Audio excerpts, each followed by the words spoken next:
Assalamualaikum warahmatullahi wabarakatuh. Di sini Ibu akan melanjutkan terkait dengan materi kita selanjutnya, yaitu neraca lajur atau juga worksheet. Sebelumnya kalian sudah membuat neraca saldo serta beberapa penyesuaian yang dimasukkan ke dalam ayat jurnal penyesuaian. Untuk worksheet atau neraca lajur itu memindahkan hasil dari neraca saldo ya, dan juga jurnal penyesuaian yang sudah ada. Pertama kita mulai dari neraca saldo.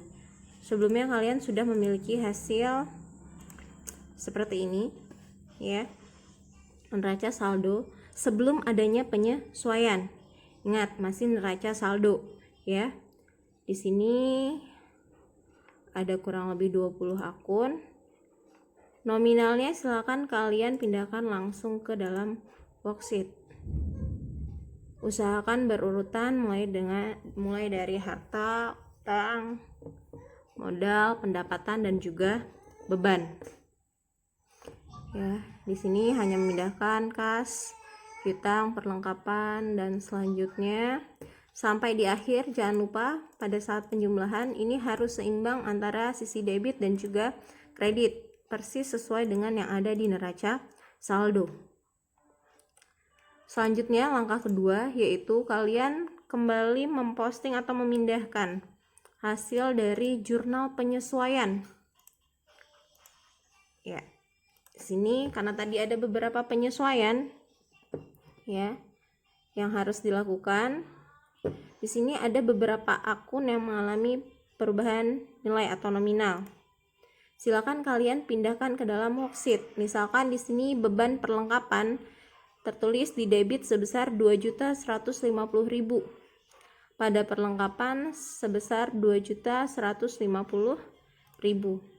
Maka di sini di kolom jurnal penyesuaian nih, untuk akun perlengkapan ya, pada saat neraca saldo 3.900.000. Ya, sedikit Ibu jelaskan di sini Ibu menggunakan kolom dalam ribuan rupiah. Jadi pada saat di sini 3.900, maka yang seharusnya adalah 3.900.000 rupiah. Di sini ya perlengkapan 3.900.000 karena ada penyesuaian. Tadi untuk perlengkapan itu di sisi kredit. Harus sesuai perlengkapan kredit 2.150.000. Oke, maka di sini kalian yang memindahkan di perlengkapan sebesar 2.150.000.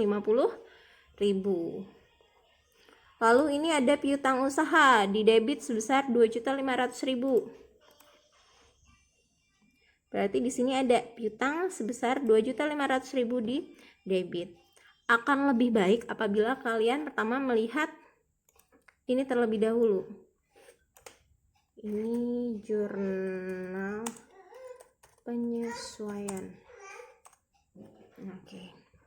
Ya. Kalian memastikannya dari atas terlebih dahulu itu lebih baik sehingga meminimalisir terjadinya kesalahan. Pertama misalkan beban perlengkapan debit 2150. Maka di sini kita cari beban perlengkapan. Oke, beban perlengkapan ya, ketemu. Masukkan di sisi debit sebesar 2.150.000 rupiah. Lanjut lagi. Perlengkapan tadi sama tapi di sebelah kredit. Lanjut lagi ke akun selanjutnya yaitu beban penyusutan peralatan sebesar 12.200.000 rupiah. Masuk ke beban penyusutan peralatan. Di sisi debit 12.200.000 rupiah. Di sini ada akumulasi penyusutan peralatan ya, di sisi kreditnya. Beban penyusutan di sisi debit, lalu akumulasi penyusutan kembali di sisi kredit, dan seterusnya sampai di akhir yaitu pendapatan sebesar 2.500.000 rupiah. Oke, pastikan kalian menulis di kolom yang benar ya, dan juga di sisi debit ataupun di sisi kredit. Nah, di akhir jangan lupa selalu disesuaikan ataukah sisi debit dan kredit kalian sudah seimbang atau belum, seperti itu.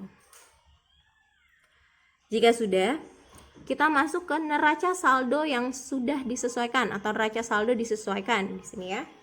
Nah, di sini perhitungannya seperti ini. Kalian memposting dari kiri ke kanan. Misalkan kas 61.300.000 rupiah. Karena tidak ada penyesuaian apapun, maka di sini hasilnya tetap 61.300.000 rupiah. Lanjut yang kedua, untuk piutang neraca saldonya 14.900.000. Terdapat penyesuaian sebesar 2.500.000. Maka neraca saldo yang disesuaikan adalah 14.900.000 ditambahkan 2.500.000. Hasilnya yaitu 17.400.000 rupiah. Ingat ya, debit berarti hasilnya juga di debit. Untuk perlengkapan di sini ada 3.900.000. Ada penyesuaian di kredit sebesar 2.150.000. Maka pada saat neraca saldo disesuaikan 3.900.000 dikurangkan atau dikurangi 2.150.000. Maka hasilnya yaitu 1.750.000 rupiah. Semoga sampai sini kalian sudah bisa memahaminya ya. Oke, meskipun nih contoh lainnya, Bu, debit di debit dan debit hasilnya plus di debit. Kalau kredit di kredit hasilnya gimana, Bu? Ya hasilnya sama, plus juga tapi di kredit. Jadi disesuaikan saja nominalnya, ya.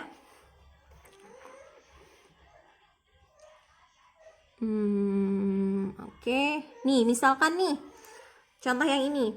Bu, kreditnya 10 juta, di debit 5 juta. Berarti sisanya seperti apa? Kalian punya utang 10 juta. Ya, ibaratnya. Dibayar 5 juta. Kira-kira masih berapa? Masih punya utang 5 juta. Maka ditulisnya di sisi kredit yaitu 5 juta. Seperti itu. Nih, karena nominal kredit lebih besar daripada debit ya. Setelah semuanya disesuaikan sampai bawah, kembali lagi jangan lupa disamakan. Pada penjumlahan apakah debit dan kredit sudah seimbang atau belum. Nah, kita masuk ke kolom yang keempat yaitu kolom laba rugi. Ingat, untuk kolom laba rugi ini hanya dipengaruhi oleh dua akun, yaitu akun pendapatan dan juga akun beban. Jadi untuk bagian harta, utang, dan modal itu dikosongkan saja. Kita mulai dari pendapatan ya. Pendapatan di sini ada 88.900.000 disesuaikan sebanyak 2 kali, ditambahkan 7.500.000 rupiah sehingga hasilnya 96.400.000 rupiah ya. Lalu beban-beban kembali dilihat.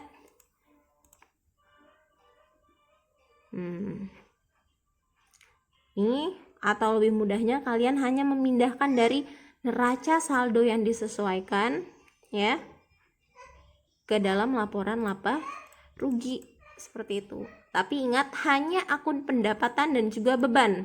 Nih, di sini Ibu ada yang keslip nih.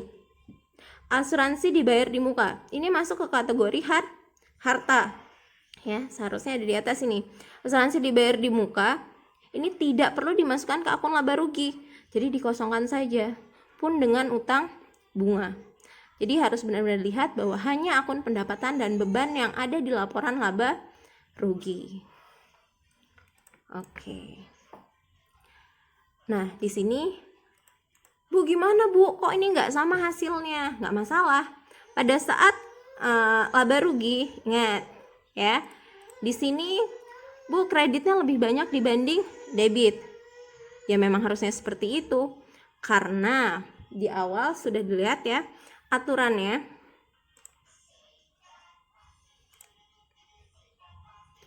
Nah, pendapatan itu saldonya memang umumnya atau normalnya itu ada di kolom kredit ya. Ada di kolom kredit.